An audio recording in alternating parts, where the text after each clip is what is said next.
इब्लीस। किस्त नंबर 3। नादिर शाह के बड़े भाई का नाम आबिद शाह। इन दोनों का रूहानी अमलियात से जद्दी पुश्ती ताल्लुक था। दोनों का शुमार इलाके के बड़े और बासर जमींदारों में होता था और रहमतुल्लाहनी इल्म से वाबस्तगी की वजह से इज्जत और तकर्म की निगाह से देखा जाता था। लेकिन फ़र्क सिर्फ इतना था कि आबिद शाह आज भी अपने अब्बा व अजदाद की तरह नूरी इल्म से वाबस्ता था, जबकि नादिर शाह बरसों पहले काले इल्म की तरफ राग़िब हो चुका था। शुरू में इसके बड़े भाई ने उसे बहुत समझाया, मगर नादिर शाह ने इसकी एक ना सुनी और काले इल्म से वाबस्तगी ख़त्म कायम रखी और गुनाहों की दलदल में धंसता चला गया।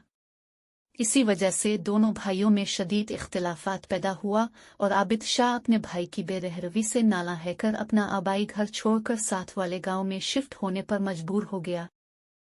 आबिद शाह बहुत ही नेक और पासा शख्स था। गरीबों, ज़रूरतमंदों और मसाकीन की हर मुमकिन मदद किया करता था। देखा जाए तो इलाके के लोग आबिद शाह की दिल से इज्जत किया करते थे, जबकि नादिर शाह की इज्जत तो इसके खौफ की वजह से थी या फिर इसके अब्बा व अजदाद की निस्बत से। आबिद शाह और नादिर शाह को अपने रास्ते जुदा किए 5 साल का अरसा गुजर चुका था। इस अरसा के दौरान आबिद शाह कभी कभार अपने भाई के पास चक्कर लगा लिया करता था और इसे काले इल्म से दूर रहने की तुल्कीन करता, मगर नादिर शाह इसकी बात को अहमियत न देते हुए अपनी रविश पर कायम रहा। अक्सर ऐसा होता कि नादिर शाह के काले इल्म के शिकार लोग आबिद शाह से अपना इलाज कराने पहुंच जाते। आबिद शाह को अपने माकुलात से मालूम हो जाता था कि ये काम इसके छोटे भाई का करा धुरा है, मगर वो अपने भाई के करतूत अपने कुछ खास लोगों के अलावा किसी पर जाहिर नहीं होने देता था। नादिर शाह गुनाहों और काले अमलियात की रास्ता पर बहुत आगे निकल चुका था और ऐसे इसकी वापसी तकरीबन नामुमकिन थी। इसके कब्जे में कई इफरीत और जुननाहती थीं, जिनकी मदद से वो अपने सिफली अमल को इतना ताकतवर बना चुका था कि बाज़ औकात आबिद शाह भी इसके किए हुए सिफली अमल के आगे बेबस हो जाता था। आबिद शाह को इस बात का शदीद दुख और मलाल था कि दौलत, इज्जत, शान और शौकत गरज सब कुछ होने के बावजूद इसका भाई अपने अब्बा व अजदाद की रविश से हटकर गलत रास्ते पर निकल पड़ा है और इंसानियत की खिदमत करने के बजाय उन्हें नुकसान पहुंचा रहा है।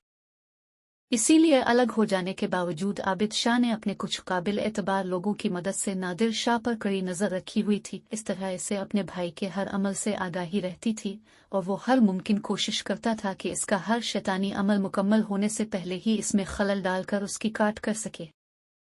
नादिर शाह का किया गया सिफली इल्म इंतहाई ताकतवर और फौरी असर करने वाला था। इसी सिफली इल्म से वाबस्तगी की वजह से नादिर शाह की शोहरत दूर दूर तक फैल चुकी थी।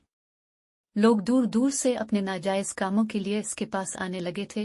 यूं हर वक्त इसके डेरे पर मुरीदों और साइलों का तांता बंधा रहता था। पिछले चंद बरसों में नादिर शाह ने खूब दौलत और ताकत कमाए।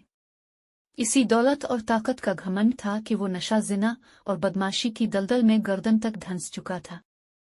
नादिर शाह हर वक्त शराब और चर्स के नशे में तो पहले ही धत रहता था, ऊपर से सिफली अमल करने और बदुआर जिन्नात को काबू में किए रखने के लिए इसका हर वक्त नापाक रहना भी जरूरी हो गया था। अक्सर औकात उसे अपने सिफली इल्म को पाया तकमील तक पहुंचाने के लिए साइल औरतों से बदुआर करनी पड़ती थी और बाज़ औकात वो खुद इन ख्वातीन की मजबूरियों से फ़ायदा उठाकर उनके साथ बदुआर करता था। खूबसूरत औरतें शुरू से ही इसकी कमजोरी रही थीं।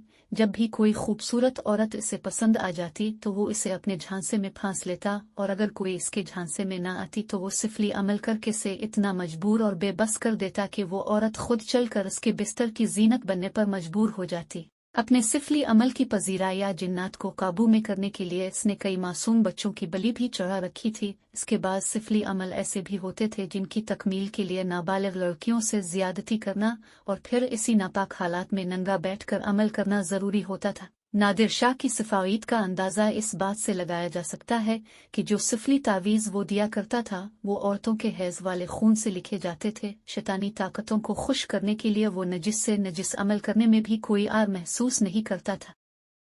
इस वक्त नादिर शाह की उम्र 40 साल के लगभग हो चुकी थी, मगर उसने अभी तक शादी नहीं की थी। भाई के अलग हो जाने के बाद वो अपनी शानदार कोठी में अकेला ही रहा करता था। घर के काम काज करने के लिए कई मुलाजिम में मुरीदैन और नौकर चाकर, जबकि बाहरी कामों के लिए इसके कई एक चेले मौजूद थे। बड़े भाई के अलग हो जाने के बाद नादिर शाह ने इस कोठी की असरनो तामीर बड़ी सोच समझकर कराई थी।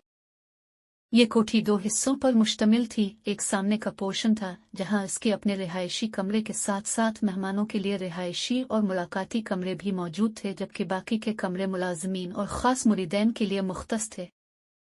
दूसरा पोर्शन इसी सामने वाले पोर्शन के अक़ब में मौजूद था। इस अक़बी पोर्शन में जाने के लिए सिर्फ एक ही दरवाज़ा था जो कि नादिर शाह के रिहायशी कमरे में ही खिलता था। इस दरवाजे पर हर वक्त बड़ा सा ताला लगा रहता था जिसकी चाबी सिर्फ नादिर शाह के पास थी। किसी भी शख्स को इजाज़त नहीं थी कि वो इस अक़बी हिस्से में कदम रख सके। जब कभी इस हिस्से की सफाई सुथराई मकसूद होती तो नादिर शाह अपने जिन्नात की मदद ले लिया करता था। इस पोर्शन की तामीर मुकम्मल होने के बाद आज तक नादिर शाह के अलावा सोए इन मकतूलीन के जिनकी बलि इस शैतानी मूर्ति के आगे चढ़ा दी गई थी किसी ने भी कदम नहीं रखा था। नादिर शाह के अलावा किसी को कुछ मालूम नहीं था कि इस दरवाजे के पीछे आखिर ऐसा क्या है जो इतनी एहतियात बरती जाती है। हकीकतन नादिर शाह ने इसी अक़बी पोर्शन में ही अपनी रहाइश इख्तियार की हुई थी। सामने वाली पोर्शन की रहाइशगाह तो सिर्फ एक दिखावा थी। यहाँ मौजूद इसका रिहायशी कमरा इस तरह इरासता था जैसे किसी बादशाह की ख्वाबगाह हो। सोने और चांदी से बना एक बेड, कीमती फानूस, मखमली बिस्तर, नफीस तरीन कालीन, खुशबू से महकते कीमती पर्दे, गरज दुनिया जहाँ की हर आसाइश इस कमरे में मौजूद थी। इस अक़बी हिस्से में एक तहखाना भी मौजूद था जहाँ नादिर शाह अपने सिफली अमल किया करता था।